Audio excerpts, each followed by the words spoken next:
آپ غروب آفتاب کے بعد مزدلفہ کی طرف روانہ ہوں گے.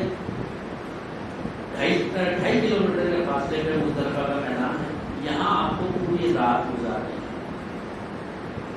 یہاں گورنمنٹ آف سعودیہ کی طرف سے یا مولد کی طرف سے آپ کو کوئی سویدھا نہیں ملے گی. آپ کو اپنے ساتھ ایک چادر لانی ہے, وہ چادر بچھا کے رات بھر وہاں بیٹھیں, پوری رات عبادت کرتے رہیں. ایک بات اور بتا دوں کہ عرفات سے جب آپ غروب آفتاب پر روانہ ہوئے تو اس وقت مغرب کا ٹائم ہو چکا ہے, لیکن عرفات کے میدان میں مغرب کی نماز نہیں پڑھنی ہے, حرام ہے. عرفات کے میدان میں مغرب کی نماز نہیں پڑھنی ہے. مغرب کی نماز آپ کو مزدلفہ پہنچ کر پڑھنی ہے, نہ عرفات میں پڑھنی ہے نہ راستے میں پڑھنی ہے. مزدلفہ پہنچنے کے بعد سب سے پہلے مغرب کی نماز ادا کریں, پھر اس کے بعد عشاء کی نماز ادا کریں. چاہے آپ رات کو 9 بجے پہنچیں, 10 بجے پہنچیں, 12 بجے پہنچیں, چاہے رات کو 2 بجے پہنچیں, آپ کو مغرب کی نماز اور عشاء کی نماز پڑھنی ہے. اور ایک خاص بات اور کہ مغرب کی نماز آپ کو مغرب پڑھنی ہے, مغرب قضا نہیں پڑھنی. صرف ایک حج کا دن, آج کا دن ایسا ہے جس میں اللہ تعالیٰ نے مغرب کی نماز کو قضا نہیں ہونے دیا آپ کی. آپ مغرب کی نماز مغرب کے حساب سے پڑھیں گے, مغرب کی قضا نہیں پڑھیں گے.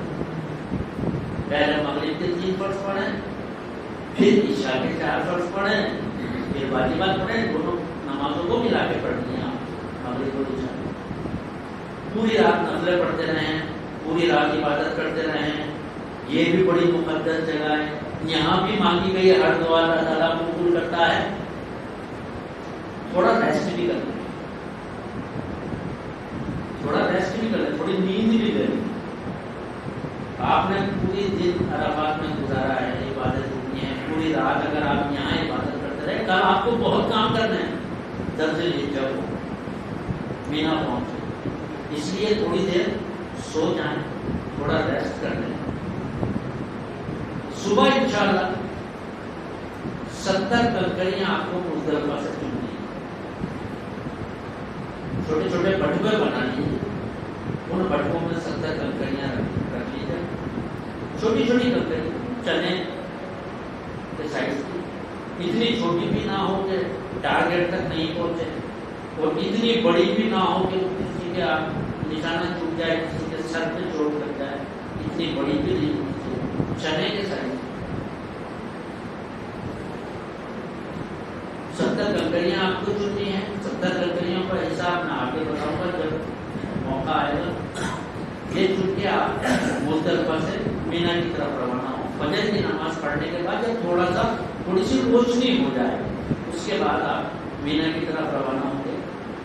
ایک بات اور خیال رکھیں کہ مزدلفہ سے مینا جاتے وقت کہیں قیام نہیں کرنا ہے. آپ یہ جو 2.5 کلومیٹر کا فاصلہ ہے, اس میں آپ کو کہیں رکنا نہیں. عام طور پہ بزرگ آدمی ہوتے ہیں, اتنا لمبا نہیں چل سکتے, تھوڑا چلے پھر بیٹھ گئے, تھوڑا چلے پھر بیٹھ گئے. آپ کہیں بھی ریسٹ کر لیں, لیکن مینا اور مزدلفہ اور مینا کے بیچ میں آپ کو ٹھہرنا نہیں. اس کی وجہ یہ ہے کہ اس کے بیچ میں ایک جگہ آتی ہے جس کا نام ہے وادی محشر. یہ وہ وادی ہے, وادی محشر, جس میں ابراہا نے اپنی فوج کو کھڑا کیا تھا. جب ابراہا کعبۃ اللہ کو توڑنے آیا تھا اپنے ہاتھیوں کی فوج لے کے, تو یہاں اس نے اپنے خیمے گاڑے تھے وادی محشر میں.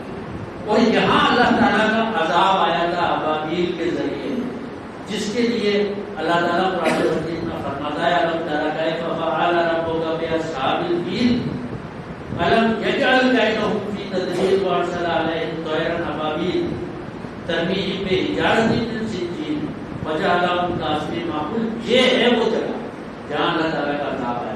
اور علماء حضرات فرماتے ہیں کہ جہاں اللہ کا عذاب نازل ہوا وہاں کبھی قیام نہیں کرنا چاہیے. آپ کو ہر جگہ پر بورڈ لگے ہوئے مل جائیں گے, Mina start here, Mina end here, Muzdalifah start here, Muzdalifah end here. لیکن وادی محشر کا کوئی آپ کو بورڈ نہیں ہے. وہ آپ کو اپنے عقل سے پہچاننا ہے. تھوڑی سکڑی وادی ہے, تھوڑی نشیب میں ہے, ڈھال میں, وہ آپ کو اپنی نگاہوں سے پہچاننا ہے. کوشش کریں کہ مزدلفہ اور مینا کے بیچ میں کہیں قیام نہ کریں. کیا پتہ آپ کا قیام وادی محشر میں ہو. مینا پہنچنے کے بعد ایک بات کا دھیان رکھیے, کوشش کیجیے کہ سیدھے شیطان کو کنکری مارنے کی ضرورت ہے. کیونکہ عام طور پہ ہوتا ہے کہ سعودی مینجمنٹ یہ آرڈر پاس کر دیتی ہے کہ آدھے لوگ تو پہلے کنکری ماریں گے اور آدھے لوگ بعد میں کنکری ماریں گے. تو اگر آپ اپنی خیمے میں چلے گئے تو خیمے کے جو منتظمین ہیں وہ گیٹ پہ تالا لگا دیتے ہیں, پھر وہ آپ کو باہر نہیں نکلیں گے, پھر وہ زوال کے بعد کنکری مارنے کے لیے آپ سے کریں گے. آج کے دن زوال سے پہلے کنکری مارنا افضل ہے. 10 ذی الحجہ کو جب آپ احرام کی حالت میں ہیں, زوال سے پہلے کنکری مارنا افضل ہے. 11 اور 12 ذی الحجہ کو زوال کے بعد کنکری مارنا افضل ہے. تو آپ شیطان کو کنکری مارنے جائیں, 7 کنکری اپنے 10 کنکری اپنے ساتھ لے جائیں. 7 کنکری آپ کو مارنی ہے. آج بڑے شیطان جمرات الاولیٰ کو آپ کو کنکری مارنی ہے. جب آپ کنکری مارنے جائیں گے, پہلے چھوٹا شیطان آئے گا جمرات الوسطیٰ, پھر منجلا شیطان آئے گا جمرات الاخرى, اور پھر اس کے بعد بڑا شیطان آئے گا جمرات الاولیٰ. آپ کو جمرات الاولیٰ کی کنکری مارنی ہے بڑے شیطان کو. اس کا طریقہ یہ ہے کہ جب آپ شیطان کو کنکری مارنے جائیں گے تو سب سے زیادہ بھیڑ آپ کو یہاں ملے گی. اس جگہ پہ سب سے زیادہ بھیڑ آپ کو ملے گی. اور آگے جائیے, اس سے کم بھیڑ ملے گی آپ کو اس سائڈ. اس سے اور آگے جائیے تو پیچھے کی طرف آپ کو بالکل بھیڑ نہیں ملے گی. پیچھے کی طرف بالکل بھیڑ نہیں ملے گی. آپ چلتے ہوئے چکر لگاتے ہوئے پیچھے آ جائیں, یہاں آ کے کنکری ماریں. کنکری مارنے میں آپ کو بسم اللہ اللہ اکبر وللہ الحمد کہہ کے کنکری دیکھنی ہے. وہ کنکری ستون کے لگے یہ ضروری نہیں. اگر اس کے آس پاس گھیرے میں گر جاتی ہے تو آپ کی کنکری مان لی جائے گی. ہاں یہ ہے کہ گھیرے سے اندر اگر گرتی ہے باہر ہی تو آپ کی کنکری نہیں مان لی جائے گی. اس لیے میں نے 10 کنکری لے کے چلنے کے لیے کہا تھا. 3 کنکریاں اپنے ساتھ واپس لے جائیے. تینوں بار 7 بار بسم اللہ اللہ اکبر وللہ الحمد کہہ کے آپ کو کنکری مارنی ہے. اکثر لوگ جوش میں آ کے گالیاں بکنا شروع کر دیتے ہیں. شیطان نے بہت پریشان کیا, بڑا بڑبڑایا, جوتے چپل مارنا شروع کر دیتے ہیں. دیکھیے, ہم وہ جو ستون بنا ہوا ہے وہ شیطان نہیں ہے. وہ ایک ہم کام کر رہے ہیں, ایک کسٹم پورا کر رہے ہیں جو ابراہیم علیہ السلام نے کیا ان کی یاد. وہ یہ جو پلر ہے یہ شیطان نہیں ہے. یہ جو آپ نے چپل ماری اس سے تو شیطان خوش ہو گیا. یہ جو آپ نے گالیاں بکی ہیں وہاں کھڑے ہو کے, اس سے تو شیطان خوش ہو گیا. شیطان کو تکلیف تب ہوگی جب آپ اللہ کا نام لیں. بسم اللہ اللہ اکبر وللہ الحمد کہہ کے کنکری ماریں گے, شیطان کو اس سے چوٹ پہنچے گی. آپ وہاں کھڑے ہو کے ماں بہن کی گالی بکی تھے, شیطان کو ناراض ہوگی. کیا کام کر رہا ہے میرے بھائی, ایسی کوئی حرکت نہ کرے, کوئی گالی اتار نہیں. ایک ہمیں ادائیگی کرنی ہے, اپنی عبادت کا ایک حصہ ہے, ہمیں شیطان کو کنکری مارنی ہے. آج صرف میں نے بتایا بڑے شیطان کو جمرات الاولیٰ کو کنکری ماری جائے گی. کنکری مار کے آپ کو ایسے کے ایسے ہی واپس نہیں آنا. ہوتا یہ ہے کہ کئی بار بے علمی کی وجہ سے آدمی جاتا ہے, کنکری مارتا ہے, ایسے واپس آتا ہے. جب بھیڑ چل رہی ہے اور آپ بھیڑ کے اگینسٹ آئیں گے تو اسٹمپیڈ ہونے کا خطرہ ہے, جام ہونے کا خطرہ ہے. اکثر ایکسیڈنٹ اسی وجہ سے ہو. آپ بھیڑ کے ساتھ چلیے نا, آپ بھیڑ سے الگ کیوں چل رہے. آپ جائیے پیچھے جا کے شیطان کو کنکری ماریے، جیسے جیسے بھیڑ آ رہی ہے ویسے ویسے آپ کو واپس آپ کی روڈ پہ لے آئے گا. مینجمنٹ اتنا مستعد ہے کہ آپ کو آپ کی روڈ پر واپس لے آئے گا آپ کی بلڈنگ میں. اسی راستے اگر آپ واپس لوٹیں گے تو اسٹیمپیڈ ہونے کا خطرہ ہوتا ہے، جام لگنے کا خطرہ ہوتا ہے، کئی جانے چلی جاتی. ایسی کوئی حرکت نہ کریں، بھیڑ کے ساتھ ساتھ شیطان کو کنکری مارتے ہوئے باہر نکل جائیں. اس کے بعد آپ کو قربانی کرنی ہے. دیکھیے قربانی کے لیے آپ نے بینک میں پیسہ جمع کرایا، وہاں آپ کو ٹائم دیا گیا ہے کہ آپ کی قربانی 2 بجے ہوگی یا 3 بجے ہوگی یا 4 بجے ہوگی یا 5 بجے ہوگی. آپ کو ٹائم دیا گیا، اس ٹائم سے پہلے بال نہیں کٹوانے. اگر آپ کی واجب کی ترتیب ٹوٹ جاتی ہے تو اس میں بھی آپ پہ پینلٹی لگ جائے گی، دم لازم ہو جائے گا. اس لیے یہ دھیان رکھیں کہ جب بھی آپ کو کنکری مار کے آئیں اس کے بعد میں کم سے کم 2 گھنٹے کا گیپ بال کٹوانے میں رکھیں. کیا پتا آپ کی قربانی ہوئی کہ نہیں.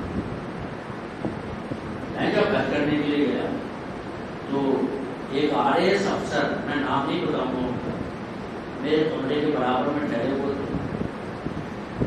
وہ میرے پاس آئے کہ صاحب میں نے اس آدمی کو بجائے بینک میں جمع کرانے کے، میں نے اس آدمی کو پیسے دیے تھے قربانی کے، میرے بھی اور میری بیوی کے بھی. اس نے کہا تھا کہ میں 12 بجے قربانی کر دوں گا. میں نے 2 بجے اپنے بال کٹوا لیے. اس کے بعد شام کو 6 بجے اس نے بتایا کہ اب آپ کی قربانی ہوگی. میں نے کہا حاجی صاحب میرے حساب سے تو آپ نے دم رکھے، ایک آپ کی بیوی پر اور ایک آپ پر. باقی میں عالم نہیں، میں آپ سے عالم سے بات کروا دیتا ہوں. میں نے مکہ سے فون کیا مفتی امجد صاحب، جامع مسجد کے امام صاحب، اتفاق سے میرے جانکار ہیں، میرا انہوں نے فون اٹھا لیا. میں نے ان سے مسئلہ پوچھا، اسپیکر آن کر کے انہوں نے کہا کہ نہیں قربانی دینی پڑے گی، اس میں دم لگ گیا ہے. میں نے ان کو بتا دیا، میں نے عالم نے کہہ دیا آپ جانا، آپ کا کام ہے دم دے. رات کو 12:30 بجے مجھے سوتے ہوئے اٹھائے. کہنے لگا پٹھان صاحب بات سنو، یہ بھی عالم ہے، یہ مجھ سے کہہ رہے ہیں کہ دم دینے کی ضرورت نہیں ہے، ہو گئی آپ کی قربانی. تو یہ کیا عالم؟ میں نے کہا کہ آپ کو مبارک، یہاں کے عالم، یہاں آپ کو ہر مسلک کے لوگ ملیں گے. میرے مسلک کا عالم سے میں نے آپ کی بات کرا دی، آپ کو مانو تو مانو، نہیں مانو تو مت مانو، میں بڑی ذمہ ہوں. بھائی صاحب فون رکھ دیں پلیز پلیز. تو میں بڑی ذمہ ہوں، میں نے اپنا کام کر دیا. تو ایسی حرکت آپ نہ کریں مہربانی کر کے. اگر آپ کو کوئی پرابلم آ رہی ہے اپنے مسلک کے عالم سے پوچھیں. میں نے اس لیے یہ بات پہلے نہیں کہی کیونکہ ایک پڑھا لکھا RAS افسر یہ غلطی کر چکا ہے، میری پریکٹیکل میں نے دیکھا ہے. تو سر کنسنٹریشن ختم ہو جاتا ہے. ہم قربانی پڑھتے تو قربانی سے فارغ ہونے کے بعد جب آپ 2 گھنٹے کا تو میں انتظار کرنے کی بات کر رہا ہوں، عام طور پہ بینکوں میں ٹائم پر قربانی ہو جاتی ہے جہاں آپ پیسے جمع کرائیں. تو اگر انہوں نے آپ کو 2 بجے کا ٹائم دیا، آپ 2 گھنٹے بعد اپنے بال کٹوا لیں، ہو جائے. بال کٹوانے کے بعد آپ احرام کی حالت سے باہر آ گئے. اب تک جو آپ نے احرام کی حالت میں تھے، احرام کی پابندیاں آپ پر تھیں، وہ ساری پابندیاں ختم ہو گئی. آپ سینے میں کپڑے پہن سکتے ہیں. آپ گھر آئیے، اپنے جو خیمہ ہے خیمے میں آئیے، وہاں غسل کیجیے، سیدھے ہوئے کپڑے پہنیے، نئے کپڑے. آج عید کا دن ہے، بھارتیوں کی عید ہے 10 سے لے کر. آپ نئے کپڑے پہنیے، نئے کپڑے پہن کے مکہ جائیے، طواف زیارت کر دیجیے.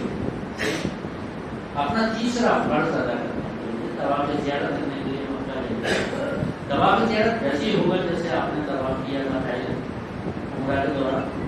طواف کرنے کے بعد آپ کو صحیح بھی کرنی ہے، وہ واجب بھی آج بھی ادا کر لیں. طواف زیارت کریں، صحیح کریں. آج بہت بھیڑ ملے گی، ہو سکتا ہے کہ کنوینس بھی آپ کو نہ ملے، پیدل چلنا پڑے. اس لیے میں حاجیوں سے کہتا ہوں کہ کم سے کم 10 کلومیٹر پیدل چلنے کی عادت ہونی چاہیے. کم سے کم 10 کلومیٹر پیدل چلنے کی عادت ہونی چاہیے، ورنہ آپ تکلیف نہ آئے. اس لیے ہوائی چپل پہن کے خوب پیدل چلیے. ابھی ٹائم ہے آپ کے پاس، مہینے بھر، ابھی عادت ڈال دیجیے. طواف زیارت کو صحیح کرنے کے بعد آپ کو واپس مینا آنا ہے. دیکھیے میں نے کہا تھا مینا میں ٹھہرنا واجب ہے. مینا میں ٹھہرنا واجب ہے. کچھ لوگ کہتے ہیں واجب نہیں ہے، جو بھی کہتے ہیں واجب نہیں ہے وہ اپنی بلڈنگ میں جا کے مکہ میں سو سکتے ہیں. لیکن جو لوگ یہ مانتے ہیں کہ مینا میں ٹھہرنا واجب ہے تو رمی جمرات طواف زیارت کرنے کے بعد واپس مینا آنا ہے. چاہے آپ کو 2 بجے 3 بجے 4 بجے مینا پہنچیے. مینا پہنچ کے آپ ریسٹ کریں. 12 ذی الحجہ کو آپ کو صرف ایک کام کرنا ہے، وہ کام ہے تینوں شیطانوں کو کنکری مارنا. کل آپ نے 10 ذی الحجہ کو ایک شیطان کو کنکری ماری تھی، آج تینوں شیطانوں کو کنکری ماری تھی. 7 کنکری جمرات اولا، 7 کنکری جمرات آخرا، 7 کنکری جمرات وسطی. تینوں شیطانوں کو 7 کنکری مارے تھے. کنکری اسی طرح ماری جائے گی بسم اللہ اللہ اکبر وللہ الحمد. لیکن تھوڑا سا فرق آئے گا.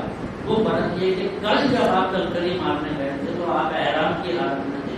آپ جاتے ہوئے پڑھ رہے تھے کہ لبیک اللہم لبیک لبیک لا شریک لک لبیک ان الحمد والنعمت لک والملک لا شریک لک. کل آپ کی پڑھتے رہ جائے. آج آپ یہ نہیں پڑھیں گے کیونکہ آج آپ احرام کی حالت میں ہیں، اس لیے پڑھ رہے ہیں. آج آپ پڑھیں گے اللہ اکبر لا الہ الا اللہ واللہ اکبر اللہ اکبر وللہ الحمد. آج آپ کو یہ پڑھنا ہے. تینوں شیطانوں کو کنکری ماریے، اپنے خیمے میں آ جائیے. نمازوں کے ٹائم پہ نمازیں ادا کیجیے. کوئی کام نہیں ہے. اگر آپ نے کل طواف زیارت نہیں کیا ہے تو آج طواف زیارت کرنے چلے جاؤ. پھر اگلے دن 12 ذی الحجہ کو آپ کو کوئی کام نہیں ہے، صرف 3 شیطانوں کو کنکری مارنی ہے جیسے کل ماری. اسی طرح اللہ اکبر اللہ اکبر تکبیر تشریح کرتے ہوئے آپ جائیں گے، وہاں تینوں شیطانوں کو کنکری ماریں گے، واپس آئیں گے. آج آپ کو عصر سے پہلے پہلے نکل جانا ہے.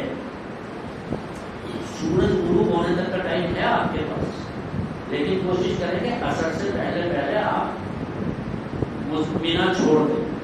کیونکہ اگر مینا میں سورج غروب ہو گیا، مان لو بارش آ گئی، آندھی طوفان آ گیا، آپ کے ساتھ کوئی ایکسیڈنٹ ہو گیا، آپ کو بخار آ گیا، آپ نہیں چھوڑ سکے مینا سورج غروب ہونے تک. پھر سورج غروب ہونے کے بعد آپ مینا نہیں چھوڑ سکتے. پھر آپ کو دوسرے دن 13 ذی الحجہ تک رکنا پڑے گا. تینوں شیطانوں کو کنکری مارو اور پھر واپس جاؤ. تو یہ جو 70 کنکریاں ہوئی اس کا حساب یہ ہے کہ پہلے دن آپ نے 7 کنکریاں ماری، دوسرے دن آپ نے 21 کنکریاں ماری، تیسرے دن آپ نے 21 کنکریاں ماری، یعنی 49 کنکری آپ مار چکے ہیں. یہ 21 کنکریاں آپ کے پاس اس لیے زیادہ ہے کہ خدا نہ خواستہ ایکسیڈنٹلی اگر آپ 12 ذی الحجہ کو مینا نہیں چھوڑ سکے تو یہ 21 کنکریاں اس دن کے لیے آپ سے ایکسٹرا منگوائی گئی تھی. اب وہ بچ گئی ہیں، انہیں کہیں پر بھی پھینک دیں. یہ آپ کا حج مکمل ہو گیا. آپ واپس مکہ آئیں گے. جس دن یہاں آپ کو خوب عبادتیں کرنی ہیں، خوب طواف کرنے ہیں، خوب صحیح کرنے ہیں. جب مکہ چھوڑیں گے اس سے پہلے آپ کو اپنا آخری واجب ادا کرنا ہے اور وہ ہے طواف وداع. وہ تب ہوگا جب آپ کی فلائٹ کا ٹائم، روانگی کا ٹائم آئے. میں دعا کرتا ہوں کہ اللہ تعالیٰ آپ کا حج آسان کرے اور اپنی رحمت میں قبول کرے. ساتھ ہی آپ لوگوں سے بھی گزارش کرتا ہوں کہ جب بھی بارگاہ الہی میں سجدہ ریز ہوں تو خود گناہگار کو بھی اپنی دعاؤں میں یاد رکھیے گا. ربنا تقبل منا انک انت السمیع العلیم وتب علینا انک انت التواب الرحیم وآخر دعوانا الحمد للہ.